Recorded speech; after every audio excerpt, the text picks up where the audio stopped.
கர்த்தருக்கு ஸ்தோத்திரம். மூன்றிலே ஒரு மகத்துவம் உண்டு. பரலோகம், பூலோகம், நரலோகம் மூன்று. அதே போல் ஆவி, ஆத்துமா, சரீரம் மூன்று. பிதா, குமாரன், பரிசுத்த ஆவி இந்த மூன்று.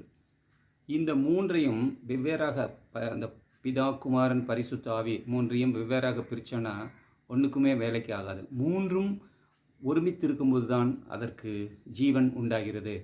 அதிலிருந்து அற்புதங்கள், அடையாளங்கள் நடக்கிறது. வானமும் பூமியும் அதில் உள்ள சகலமும் சிருஷ்டிக்கப்படும் போது ஒழுங்கின்மையும் வெறுமையுமாய் இருந்தது என்று சொல்லி ஆதியாகமம் 1ஆம் அதிகாரத்தில் சொல்லப்பட்டிருக்கிறது. அப்பொழுது பிதா தேவன் வானத்தையும் பூமியையும் சிருஷ்டித்தார். ஜலத்தின் மேல் ஆவியானவர் அசைவாடி கொண்டிருந்தார். ஆனால் மூன்றாவது ஆளாகிய மனுஷகுமாரனாகிய இயேசு கிறிஸ்து அங்கே இல்லை. அதனால் எல்லாமே ஒழுங்கின்மையும் வெறுமையுமாக இருந்தது. ஆனால் தேவன் வெளிச்சம் உண்டாக கடவுது என்று சொன்னார். வெளிச்சம் உண்டாயிற்று. வெளிச்சம் நல்லது என்று தேவன் கண்டார். அதன் பின்பு அவர் என்னென்னவெல்லாம் இது உண்டாக கடவுது, அது உண்டாக கடவுது, அது உண்டாக கடவுது, இது பிரிய கடவுது, இது சேர கடவுதுன்னு எதெல்லாம் சொன்னாரோ அதெல்லாம் அப்படியே நடந்தது.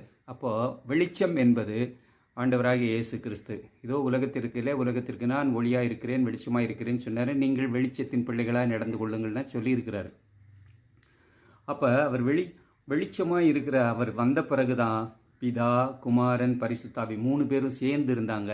அதனால தான் அற்புதங்கள் எல்லாம் அந்த ஆதியாகமம் 1ஆம் அதிகாரம் முழுவதும் சொல்லி முடியாத, எண்ணி முடியாத, மனுஷனுடைய கற்பனைக்கு எட்டாத அற்புத அடையாளங்கள் நடந்தது. இது எதுக்கு சொல்லலைன்னா முட்டையில் வெள்ளைக்கரு, மஞ்சக்கரு, வெள்ளை ஓடு இருக்குது. இப்போ மஞ்சக்கருவை மட்டும் எடுத்துட்டு இது முட்டை அப்படின்னு சொன்னால் யாரும் அதை முட்டைன்னு ஏற்றுக்க மாட்டாங்க. வெள்ளைக்கருவை மட்டும் எடுத்து இதுதான் முட்டைன்னா ஏற்றுக்க மாட்டாங்க. இல்லை இந்த ஓடு, அந்த முட்டையோட ஓடை கொடுத்து இதை சாப்பிடு, இதுதான் முட்டை அப்படின்னு சொன்னால் யாரும் அதை ஏற்றுக்க மாட்டாங்க. மூணு சேர்ந்து இருக்கும்போது தான் அதுக்குள்ளே ஜீவன் இருக்குது. அந்த உள்ள மஞ்சக்கரு, அதுக்கு மேலே இடையில வெள்ளைக்கரு, அதை தாங்கி இருக்கிறது அந்த முட்டை ஓடு. இதே போல தான் ஜீவன் என்ற தேவனாகிய பிதா மஞ்சக்கருவாகவும் அந்த வெள்ளைக்கருவாகிய எஃபெக்ட் கொடுக்குற பரிசுத்த ஆவியானவர் வெள்ளைக்கருவாகவும் அதை தாங்கி இருக்கிற மானுட சரீரமாய் வந்த இயேசு கிறிஸ்து அவர் வந்த ஓடாகவும் அப்படி வச்சு பார்த்தீங்கன்னா அது கோழியோட வயிற்றுக்கு அடியில் வைக்கும்போது அது ஒரு புதிய ஜீவனை கொண்டு வருது.